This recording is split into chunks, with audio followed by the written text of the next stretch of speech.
Que legal que você chegou no nosso canal. Eu tenho certeza que se Deus te trouxe aqui, Ele tem algo para trazer à sua vida. Deus muitas vezes nos proporciona algumas mensagens que nos tocam e mudam toda a nossa história. Assim como muitas vidas já têm sido tocadas dessa mesma maneira. E se você chegou até aqui, porque Deus quer usar também a sua vida. Você pode fazer isso sendo um missionário. E ser um missionário nos dias de hoje, ele pode ser de diversas formas. Você pode começar contribuindo para que tudo que a The Way Church tem feito até aqui possa seguir fazendo e ampliando a envergadura de alcance também. Como? Contribuindo. Através desse QR Code, das chaves Pix que nós temos aqui, ou mesmo de toda uma descrição que a gente dá embaixo no vídeo, você consegue entender um pouquinho mais sobre o nosso trabalho, aonde nós estamos e quem nós somos. Como igreja, temos procurado não apenas compartilhar o Evangelho, mas também atender muitas necessidades que estão ao nosso redor e que estão ao nosso alcance. Esse alcance aumenta cada vez mais quando você entende de que Deus entregou para você possibilidades de fazer algo mais. Uma outra possibilidade é você se inscrever no nosso canal, ativar o sininho de notificações, curtir e também compartilhar todas as mensagens que fizerem sentido para você, levando assim uma mensagem abençoada a todos os seus amigos e família. Por isso, prepare seu coração para a mensagem que você vai ouvir em alguns segundos e que Deus possa abençoar poderosamente você e a sua família. Obrigado por estar aqui. Glória a Deus. Sabe, amados, Deus falou muito comigo nesses últimos dias. E aí ontem eu estava preparando a palavra, foi bem corrido. O dia foi bem corrido. Mas quando eu cheguei aqui na igreja, ontem à noite ele já me deu uma confirmação dessa palavra. E hoje, quando eu cheguei na igreja aqui, eu fui falar com o irmão, com 2 irmãos, e Deus falou, é isso mesmo que tu precisa falar. Nós temos vindo à igreja, nós temos buscado a Deus, e isso é muito importante, isso é essencial, mas a gente tem mudado mesmo dentro do nosso coração. A gente tem mudado, a gente tem se convertido, porque conversão é você estar andando aqui, você dá uns 180 e andar para cá. Em quê? Nas coisas que a gente fazia de errado antes de conhecer a Jesus.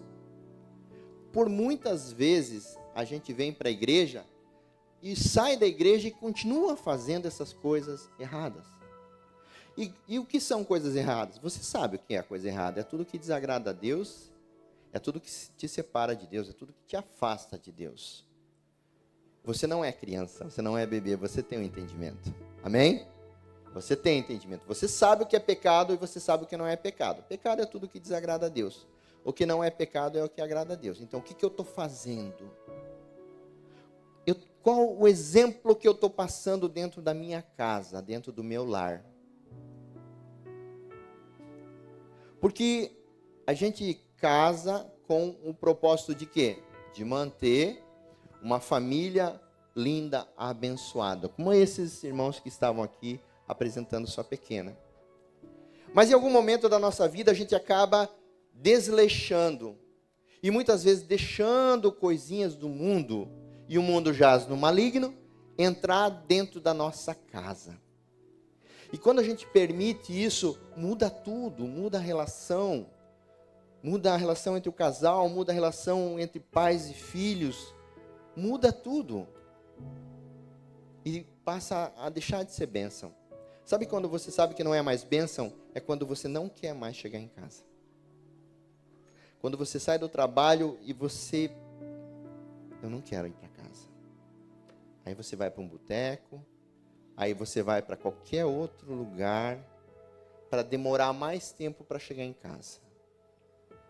Sabe, amados, casa todo mundo tem. Lar é outra história. Lar é outra história. Eu queria falar um pouquinho sobre isso. Sobre casa, sobre lar. E tem um texto muito maravilhoso. Que está lá no livro de Provérbios. Você que está com a Bíblia. Cadê o pessoal do Start aí? Glória a Deus. E eu ainda vou ouvir a hora que falar, cadê a galera do Start? Mais da metade da igreja levantar a mão e gritar. Porque nós estamos com quase 200 alunos. Está faltando você. Está faltando você. Quintas-feiras, já estou dando o recado adiantado. Quinta-feira, 19h30, sábado às 17 horas. Não tem desculpa, amado.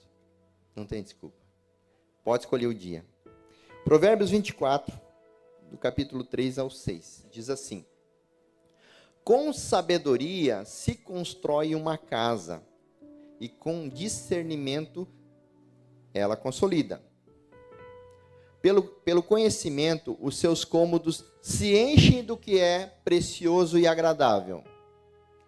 O homem sábio é poderoso, e quem tem conhecimento aumenta a sua força. Uma guerra se faz com sábias orientações, e a vitória é alcançada com muitos conselhos. Meu Deus! O que precisa para consolidar uma casa? Consolidar uma casa. Precisa de sabedoria, conhecimento, certo? E entendimento. Vamos falar de casais primeiro. Porque aqui está falando de uma casa, né? Casa, casal, filhos. Sabedoria, conhecimento e entendimento. O que é conhecimento? Vamos começar pelo conhecimento. Conhecimento nada mais é que informação. Informação. Tem gente cheia de informação, cheia de conhecimento, não serve para nada. Mas não é sobre esse conhecimento que eu quero falar. Mas se aqui está falando de casa, que conhecimento que eu preciso ter? Conhecimento de como um casal pode ser feliz? Esquece, amados. Não existe receita pronta. Não existe. Cada caso é um caso. Cada casal é uma forma. Eu podia fazer uma receita e escrever assim, ó, pega aí, Michael, Elange, aplica isso no casamento de vocês, que vocês vão ser. E eles podem aplicar e não vai funcionar. Porque isso depende de muitas variáveis. Então, como é que eu faço? Se não tem uma receita, como é que eu faço para mim ter um relacionamento feliz? Jovens, solteiros, noivos, estão querendo casar, prestem muita atenção. Isso vai facilitar muito a vida de vocês. Amém? Você precisa de conhecimento. E conhecimento de quê? Conhecimento do outro. Deixa eu fazer uma pergunta para você. Você conhece profundamente a tua esposa, homem? Mulher? Você conhece profundamente o teu marido? Muita gente está pensando agora na sua mente. Eu conheço. Eu conheço. Se você conhece, glória a Deus. Já começou da maneira correta. Por que conhecer muito bem o outro? Porque se a gente conhecer o outro, a gente vai saber o que fazer para agradar e o que não fazer para desagradar. A gente atende muitos casais e sabe qual é a maior reclamação? Eu faço tudo certo e ela não me entende, ela acha que eu estou fazendo errado. Eu faço tudo que ela gosta, eu faço tudo que ela quer, mas nada tá bom, sabe? Geralmente é assim. Se alguém, né? E da mulher? Porque ele não me escuta. Porque ele só quer saber das coisas dele. Porque não sei o quê. Porque ele só pensa nele. Porque ele é egoísta. Porque não sei o quê. Ele está errado, eu estou certo. E sabe o que é mais legal? Você escuta separado, é claro, né? Você escuta separado a reclamação dos dois. E é sempre assim. O outro está errado e eu estou certo. Aí você coloca os dois juntos. E aí, fala para ela agora. O que tu falou para mim?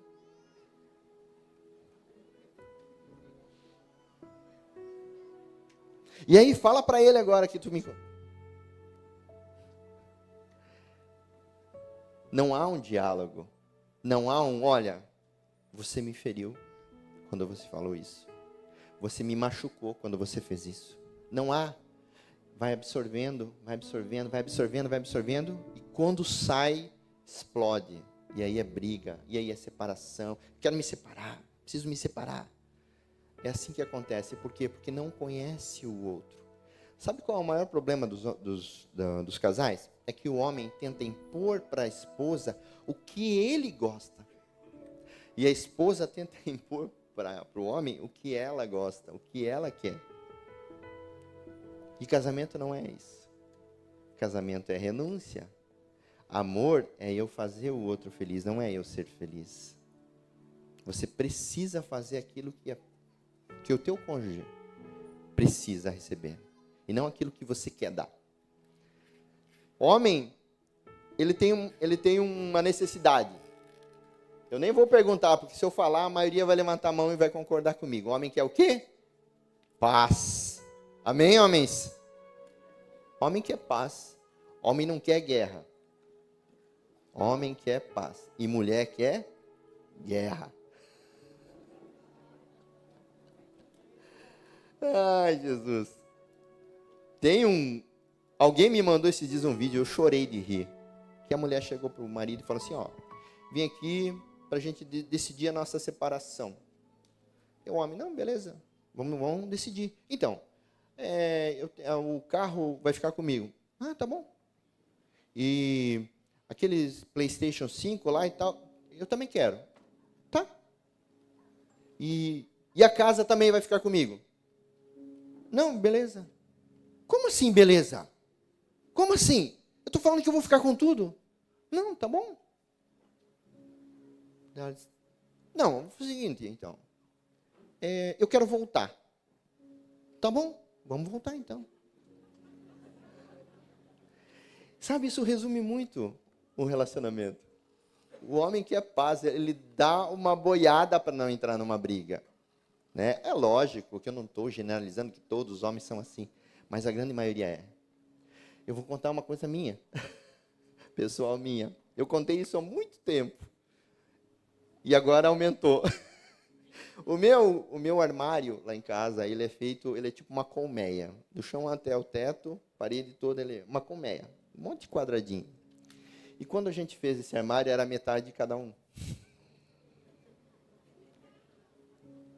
Metade da minha esposa e metade era meu.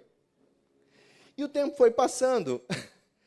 E eu olhava, esse quadradinho era meu. Aí eu olhava lá, tinha a roupa dela. Tudo certo. Passava mais um tempo. Vou pegar a bermuda que está nesse quadradinho. Opa, não está mais aqui? Olhei. Aí um dia eu fui contar.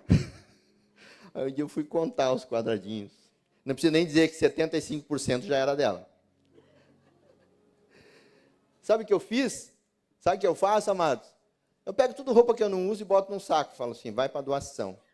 Não, mas tu está doando roupa boa aqui, novinha e tal. Eu falei, eu não tenho lugar para colocar. Eu vou brigar com ela, eu vou me estressar por causa disso. Quando eu contei, estava em torno de 65%. Agora já está em 75%. Eu não vou perder a minha paz. Por quê? Porque as pequenas coisas é que nos separam. As pequenas coisas é que viram gigantes dentro de um relacionamento. Sabe, amado? E o mais importante, assim, o exemplo que você dá dentro de casa para os teus filhos é que vai definir o futuro deles. Sabiam disso? O exemplo que você dá dentro de casa define o futuro dos seus filhos. Então, eles precisam ver um casal saudável. Só tem casal saudável aqui. Eu sei que eu não estou falando, né? Estou falando, sim, que existem, mas não aqui na Dewey. A Dewey, graças a Deus, não existe casais assim. São todos uma bênção. Isso é conhecimento, é conhecer a pessoa. Conhecimento é você saber quais são os gostos. Tem um livro que eu já falei muitas vezes sobre ele, que todo casal precisa ler, que são as 5 linguagens do amor. Isso aí tem que ser de cabeceira. Que nem a Bíblia. Que nem você lê a Bíblia. Não. Tem que ser. Cabeceira. Porque ali ele te ensina como conhecer a tua esposa. Ou como conhecer o teu esposo. Linguagens do amor. Já ouviram falar das 5 linguagens do amor? É maravilhoso esse livro. A gente fez um acampazai só com esses temas. As 5 linguagens do amor. As 5 linguagens do amor definem que cada um tem uma área da sua vida que ela recebe como amor. Porque amor ele é dado de diversas formas. Uma delas, toque. Toque. Às vezes o teu marido é meloso, ele gosta de toque. Mas você não gosta de tocar. E aí você não toca. Tocar é fazer carinho, abraçar, né? E aí você não toca. Com certeza ele vai deixar, vai fechar a cara, vai ficar mais triste. Por quê? Porque é a linguagem que ele recebe o amor. E você, a tua linguagem de amor é o quê? Ganhar presente. Amém, mulherada? Quem não gosta de ganhar presente? Porém, se o teu marido não te dá presente, você vai ficar triste, né? Dá umas indiretas ali para ver se ganha. Quando você não entende essa linguagem do amor, é toque, presentes, palavras de afirmação. Palavras de afirmação. Deixa eu falar uma coisa para vocês. A maioria dos homens tem essa linguagem do amor. Palavras de afirmação. Ou seja, a esposa que chega para o marido e fala assim, ó, amor, você é fera nisso aqui. Continua desse jeito, tu vai chegar lá, sabe? Talvez não tá dando certo agora, mas cara, você é muito bom nisso. Vamos lá, eu tô junto contigo. Vamos lá. Isso é muito motivacional para um homem. Muito. Você não faz ideia do bem que você está fazendo para ele. O problema é quando você chega assim, eu falei que não ia dar certo. Eu te disse, se tivesse me ouvido, não importa se deu errado. Palavra de motivação. Todo marido ama ouvir.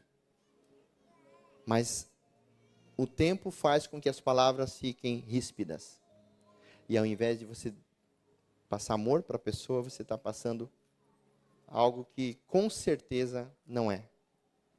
Que vai afastar, que vai esfriar o seu coração, vai esfriar o seu amor. Palavra de afirmação. Outra linguagem do amor palavra de afirmação, toque, presente, tempo de qualidade. Tempo de qualidade. O tempo de qualidade não é simplesmente você dedicar tempo, é você fazer algo com a pessoa. Isso é muito importante. É assistir um filme, é dar um passeio no parque, é fazer qualquer coisa. E a outra é atos de serviço. Esse é da minha esposa. Minha esposa, se eu chegar lá com um presente, com um buquê de flor, ela vai dizer assim, coloca aí. Agora, se ela chega, a louça está lavada, o chão está limpinho, as flores estão regadas, muda tudo, porque ela se sente amada dessa forma, com eu fazendo alguma coisa para ela. Busque essa informação. Conheça a tua esposa, conheça o teu esposo. Informação, conhecimento é necessário. E depois do conhecimento, o que vem? Entendimento, que a gente leu no texto. E o entendimento é o quê? É pegar o conhecimento e saber onde você vai aplicar ele. E saber onde aplicar da forma correta. Isso é entendimento. E a sabedoria? Sabedoria é você pegar o conhecimento e o entendimento que você tem e executar. Não existe casa sem conhecimento, entendimento e sabedoria. Fala comigo. Entendimento, conhecimento e sabedoria. E no verso 6, tem um negócio muito interessante, que ele fala assim, quem sai à guerra precisa de orientação, e com muitos conselhos se obtém a vitória. Caramba, a gente está falando de casa, casal, o cara vem e fala de guerra. Guerra. Será que todo casamento é uma guerra? Será que todo casamento é uma guerra? Não, a gente não está falando da guerra no casamento. A gente está falando da guerra que Satanás trava com todos os casais. E vocês precisam compreender que, quando vocês estão se degladiando, brigando, vocês como casal, Satanás está batendo palma. Ele diz, mais uma família que está indo para o espaço. Enquanto a gente perde tempo querendo provar para o outro que é mais inteligente, que é melhor, que faz melhor, Satanás está rindo. Está rindo. Vocês não são inimigos. Vocês precisam entender isso. Vocês não são inimigos. Vocês são parceiros, amém? Vocês não são inimigos.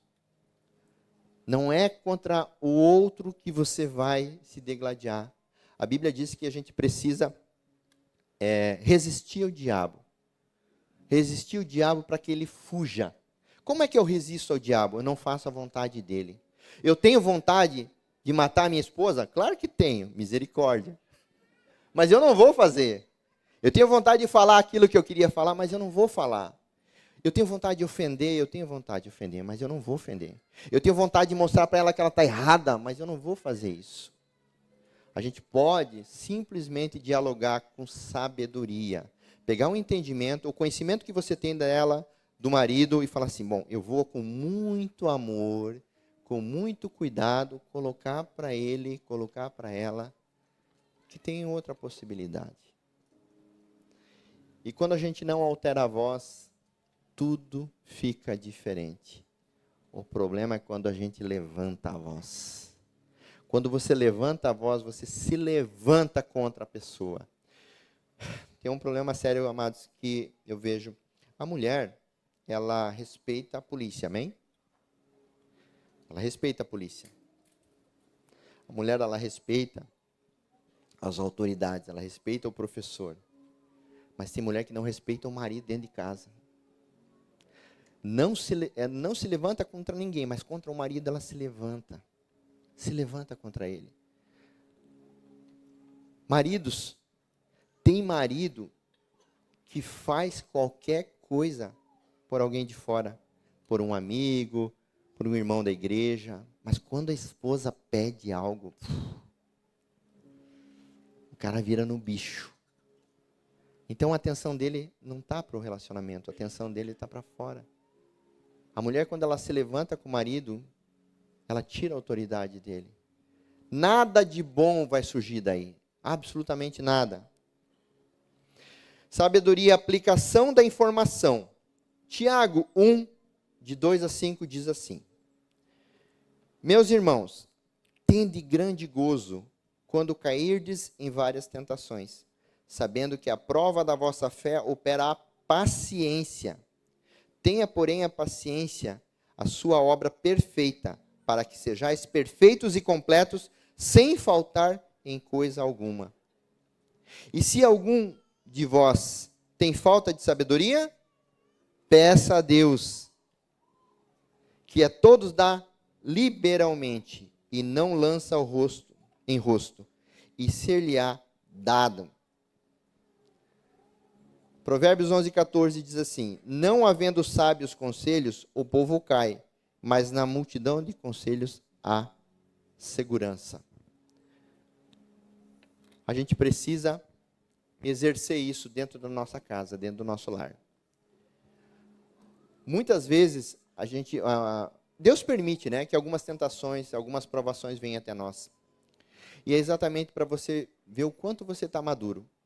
E tem pessoas muito maduras que sabem como lidar com isso, que sabem como tratar essa situação, outras não. E por esse motivo, o número de separação só cresce no Brasil, só cresce. A gente precisa mudar essas estatísticas. E não só a separação é o problema é os nossos filhos que vão ter. Fizeram uma pesquisa com adolescentes e descobriram que a maioria dos adolescentes não querem casar. Não quer casar. Ter filho, de jeito nenhum. Para ser tratado como eu sou tratado, não quero. Estão abandonando isso. Estão abandonando. Cada vez menos as pessoas têm filhos. Sabiam disso? Eu me lembro que a minha sogra, ela tem 17 irmãos. Isso era muito comum ali, nos anos 40, 50, 60. Mas foi diminuindo gradativamente. Daqui um dia vai ter meio só, não vai ter nenhum completo. Quantos filhos tu tem? Eu tenho um. E você? Eu tenho meio.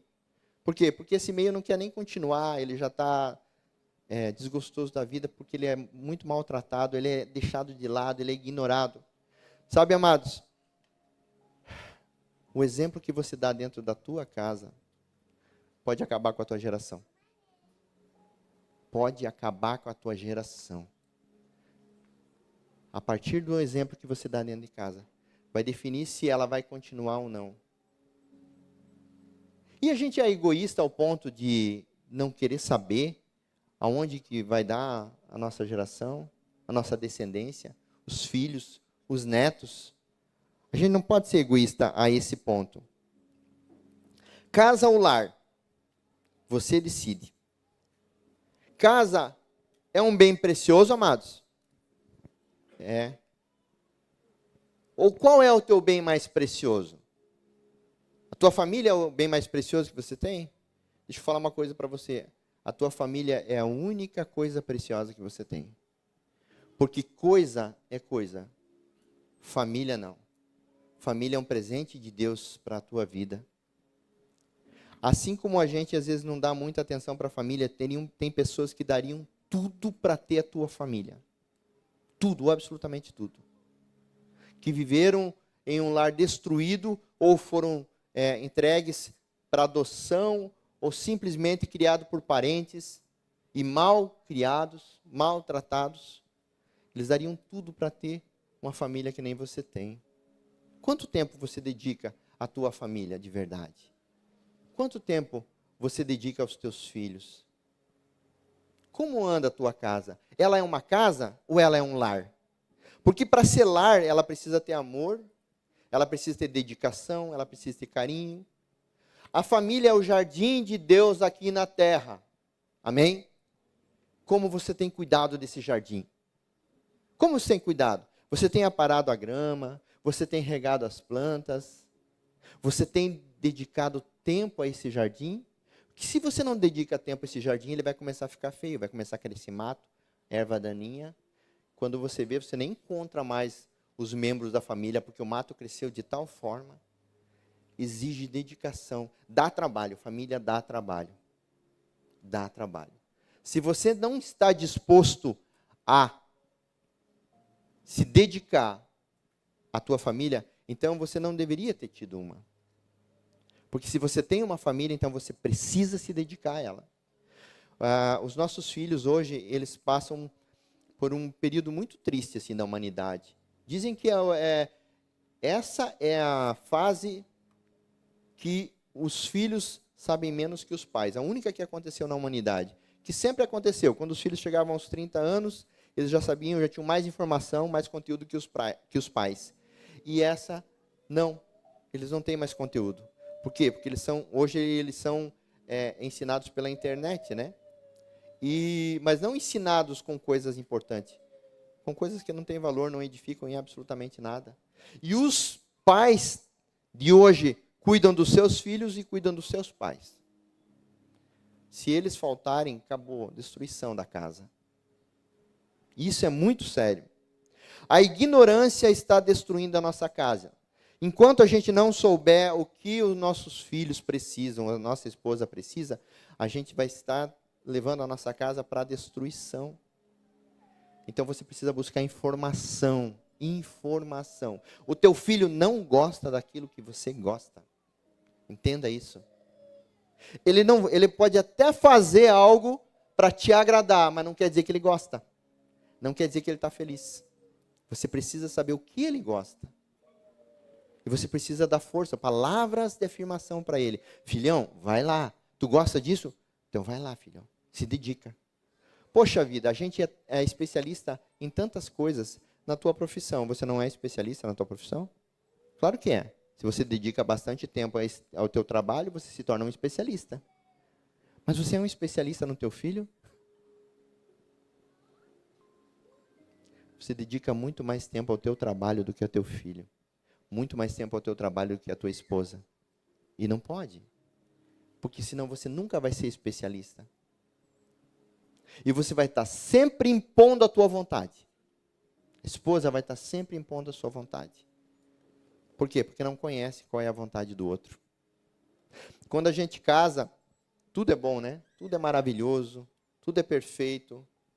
Mas depois de algum tempo, a gente começa a ver que o outro também tem defeito. E tem defeito. Mas ao invés de a gente aprender a conviver com as nossas diferenças, né? Porque o casamento ele é como um quebra-cabeça. Você é diferente da tua esposa. Você é diferente do teu esposo. São peças que se encaixam perfeitamente. Por quê? Porque as diferenças elas são feitas para se completarem. Aí você olha, mas ela é diferente. Ah, não, se ela é diferente, ela que pensa do jeito dela, que eu vou pensar do meu jeito. Não, não é isso. Não é isso. É tão legal quando a gente discorda com algo, mas discorda, conversa, debate, pondera, sem brigar. Esse é o outro conselho que eu sempre dou para os casais. Tem coisas que vocês não vão concordar. Entendam isso, não vão, não tem jeito. E aí o que a gente faz? Separa? Claro que não. Respeita a opinião do outro e segue a vida. Eu e minha esposa temos muita discordância em muitas situações. E sabe o que a gente faz? Quando a gente vê que começa a inflamar, a gente muda de assunto. Fala, ó, deu isso aqui, vamos lá. Então, vamos um final de semana para lá, vamos para cá, e a gente segue a vida como se nada fosse. Porque eu não vou convencer ela da minha opinião e nem ela vai me convencer da opinião dela. A não ser que alguém dê o braço a torcer e fala, tá bom, tá tudo certo. Você pensa assim, então, faz do teu jeito. Mas não vai concordar. Vai ter momentos que não vão concordar. O importante é não levantar a voz, não gritar com o outro e respeitar a opinião do outro.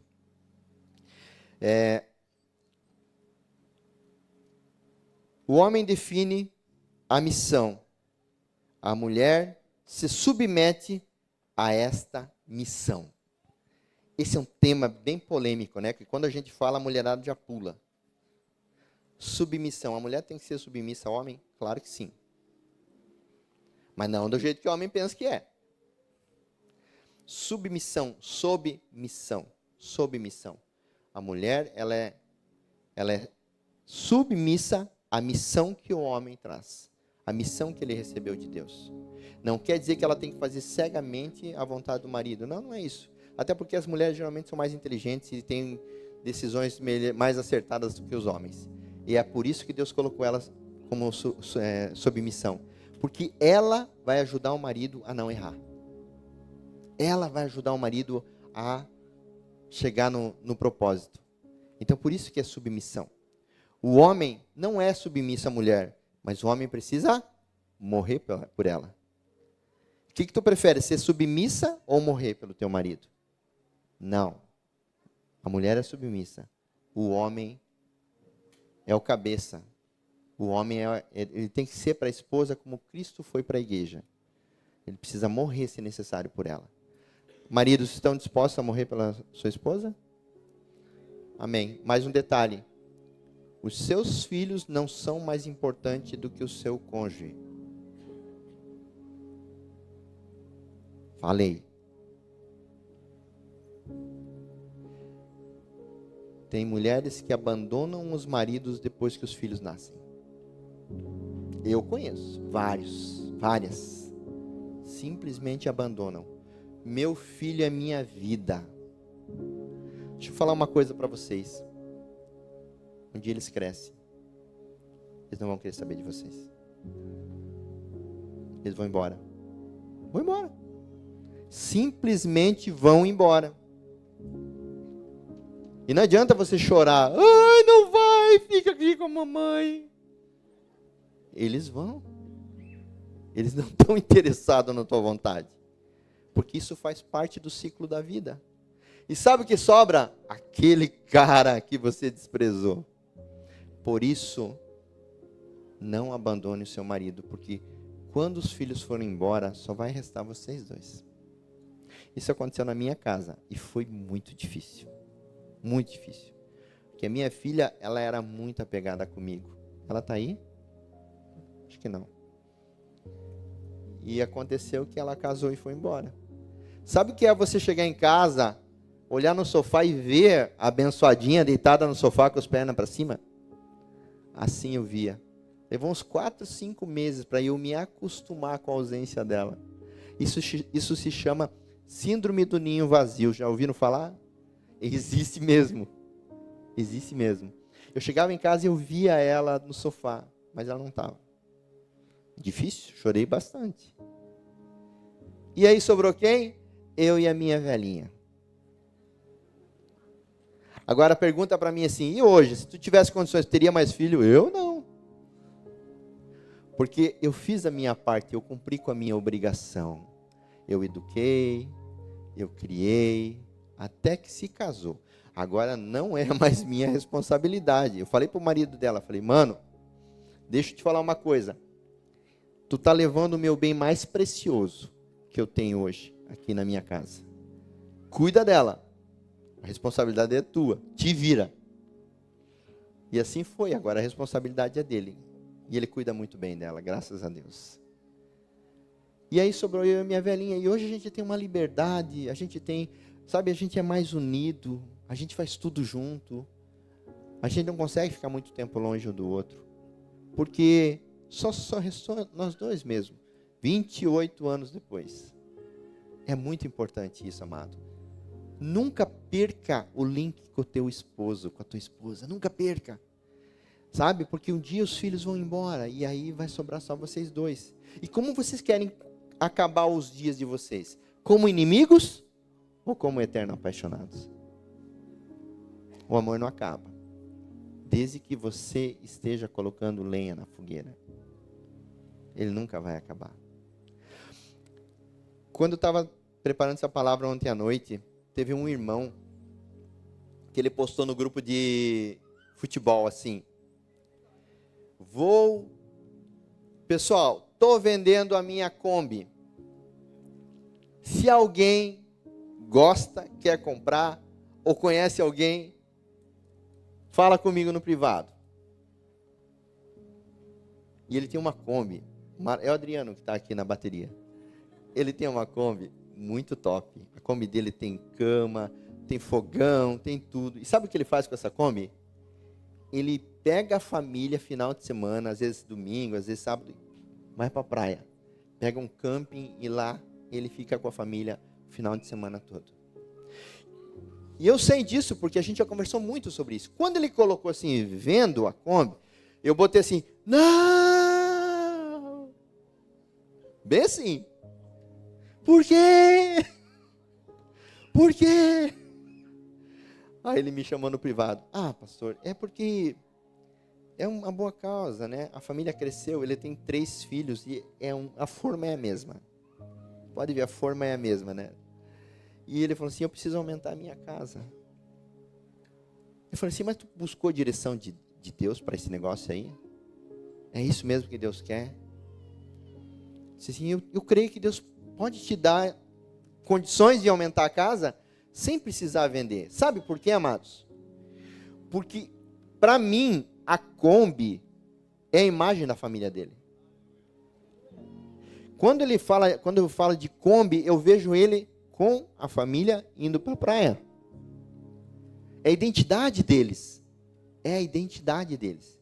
Eu falei para ele hoje de manhã, eu falei assim, Adriano, os teus filhos vão estar de cabelo branco. E eles vão lembrar assim, uau, quando a gente ia para a praia de Kombi com meu pai, era maravilhoso. Era a melhor fase da minha vida. Ele está gerando assim, ó, lembranças afetivas. Isso tem um valor, isso tem um poder nos nossos filhos que vocês não fazem ideia. Quem aqui não foi para a praia sentado num chiqueirinho de um Fusca? Só eu? Tem mais gente. Cara, e que maravilhoso você ir lá, olhando o trânsito, dentro do chiqueirinho. Hoje nem pode mais, se a polícia pega, te multa. Mas naquela época era permitido. Isso gerou memórias afetivas que você nunca esquece. E você vai lembrar assim, o meu pai pagou um preço para a gente poder fazer isso. O meu pai pagava um preço para isso. O meu pai estava sempre comigo. O meu pai sempre me ensinava. Isso é tão maravilhoso, amados.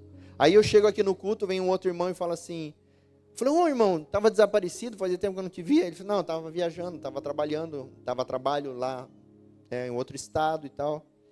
E agora eu estou com uma missão, eu trouxe meu filho para trabalhar comigo, estou ensinando ele. Eu falei, uau. Quantos de nós fazemos isso, amados? Trazer o filho para perto, ensinar um ofício, ensinar coisas boas, ensinar que nós podemos ser pessoas melhores. A gente precisa fazer isso. A gente precisa pagar o preço. A gente precisa se dedicar. O Adriano toca a bateria, os filhos dele ficam em volta dele, dentro da... O que vocês acham que os filhos vão ser quando crescer?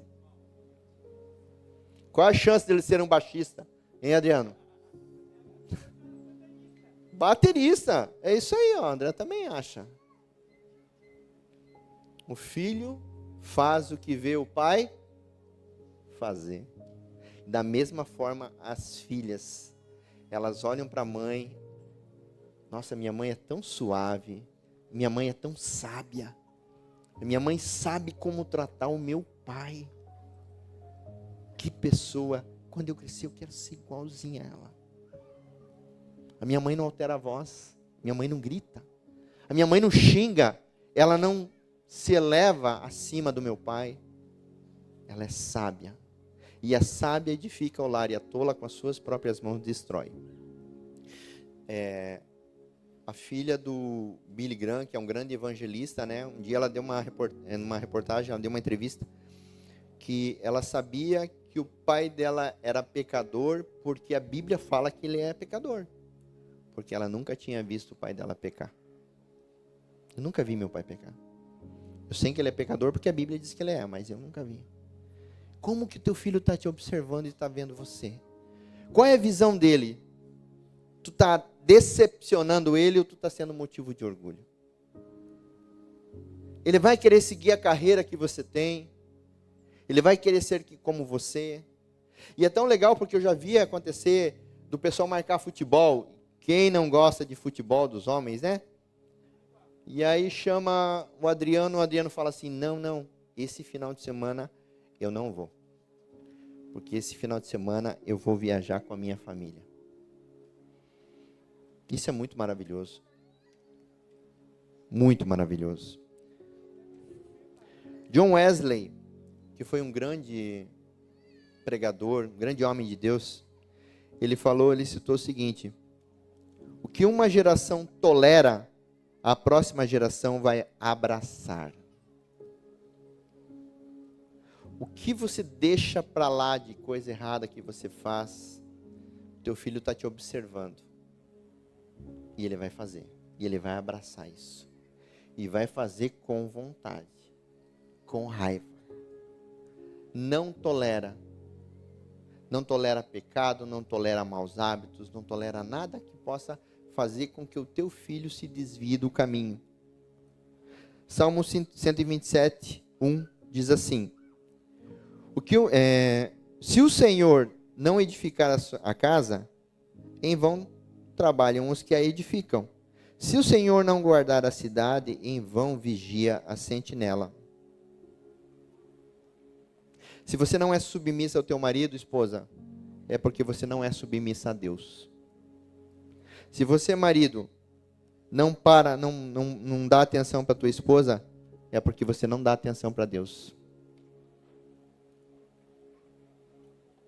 Tem uma resolução de Jonathan Edwards, que também é um pregador, nasceu lá no ano de 1700, que ele fez um livro chamado As 70 Resoluções de Jonathan Edwards. O que é uma resolução? Uma resolução é algo que você decidiu fazer e não abrir mão, e não negociar.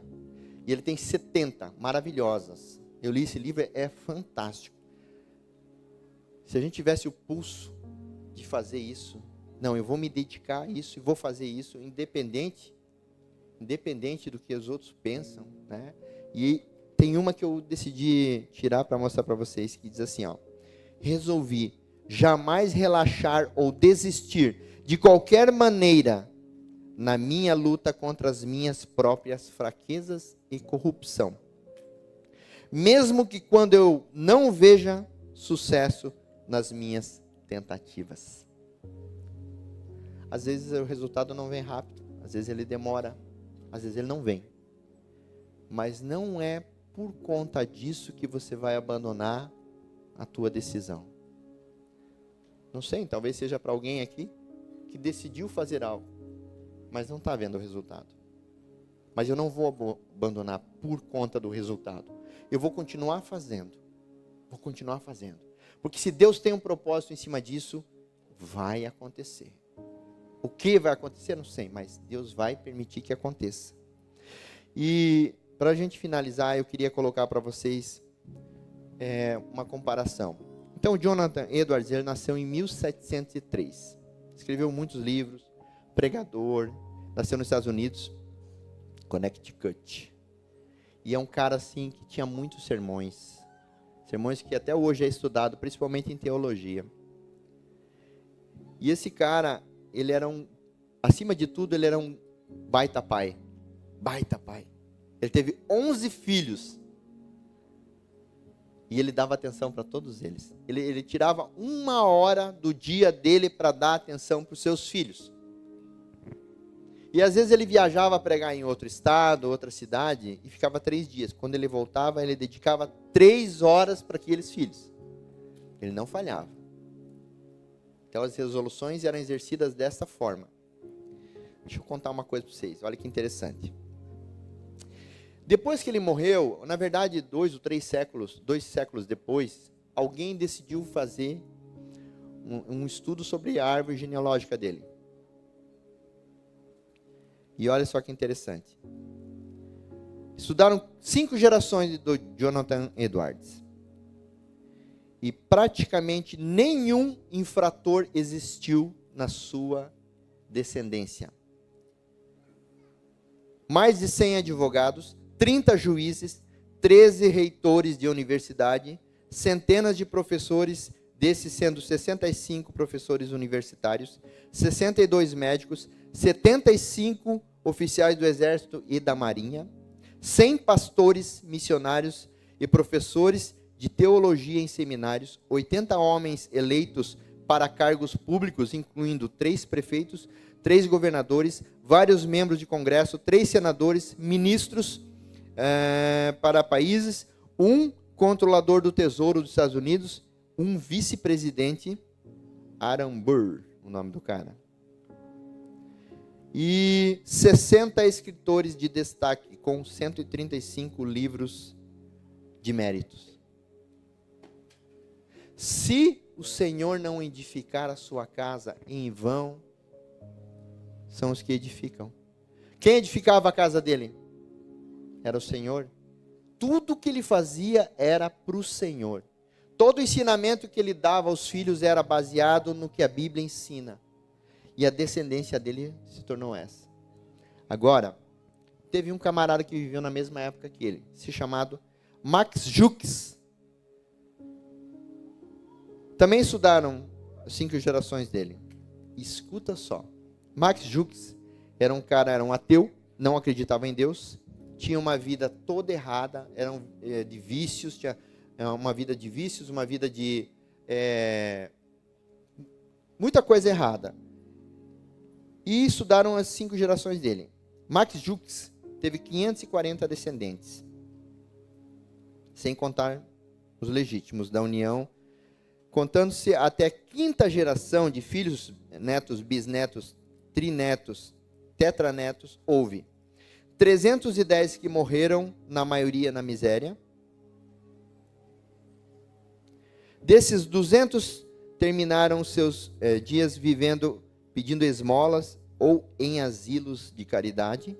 150 foram criminosos, 76 foram julgados e condenados à prisão, em média por 13 anos desses. 7 foram assassinos, 60 foram ladrões e assaltantes, 18 viveram às custas das mulheres em bordéis, 100 foram bêbados contumazes, 2 foram loucos furiosos, apenas 20 aprenderam uma profissão, 10 fizeram nas prisões do Estado. Mais da metade das mulheres foram prostitutas, ou fornicavam sem nenhum pudor gratuitamente. 67 delas viveram e morreram infectadas com sífilis e outras doenças venéreas. Infectaram dezenas de milhares de homens. Nessas 5 primeiras gerações, as 540 descendentes de Max Jukes custaram ao Estado $1.308.000 em prisões, asilos de caridade, principalmente tratamento médico dos homens infectados por sífilis. Vocês estão entendendo a gravidade disso?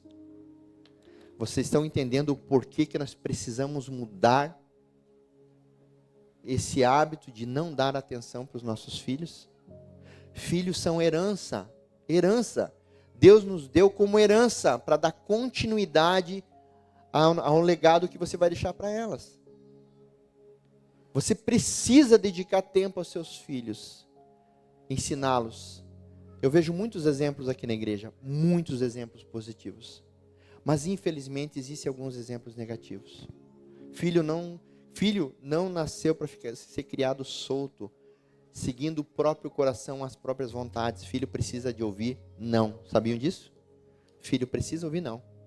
Ele clama por isso, clama por ouvir não. Mas nós, como egoístas que somos, queremos o nosso tempo para mexer no celular, queremos o nosso tempo para jogar futebol, queremos o nosso tempo para jogar PlayStation, e aí abandonamos os nossos filhos, damos uma tela para eles não nos incomodar. Nós estamos na semana do carnaval, né?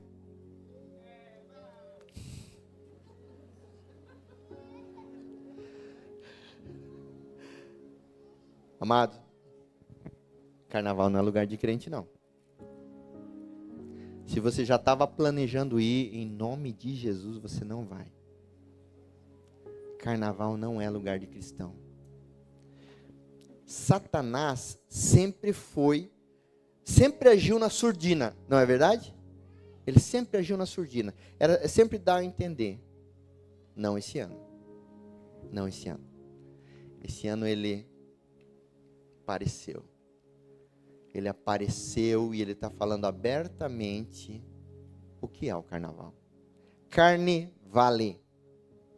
O carnaval foi criado para haver traição, foi criado para haver prostituição. Esse é o fundamento do carnaval. Antigamente, muitos anos atrás, eles criaram festas que você usava máscara para cada um ficar com qualquer um, para cada um ter relação com qualquer um, sem ver o rosto. E se transformou no que é hoje. E hoje é o maior reduto de demônios.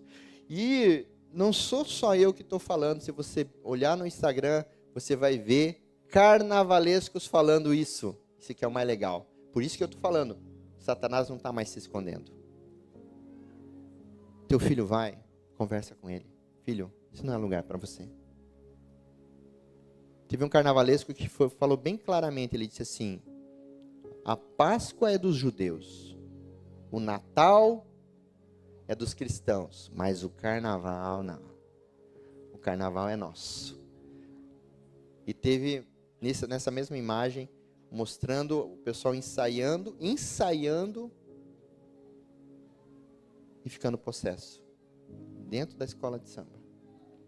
Carnaval não é lugar de cristão. Se você for, você vai abrir brecha na tua casa, na tua vida, na tua família, para Satanás entrar e destruir. Se os teus filhos vão, amados, eu não posso fazer vista grossa. Deus não permite, sabe? Eu não me permito fazer vista grossa. Vai buscar informação do que é o carnaval, onde ele nasceu e qual é o objetivo dele, que você vai entender o que eu estou falando. Não tem nada que edifica naquele lugar. O lugar dos teus filhos é perto de você, buscando a Deus. Amém? Glória a Deus. Vamos ficar de pé?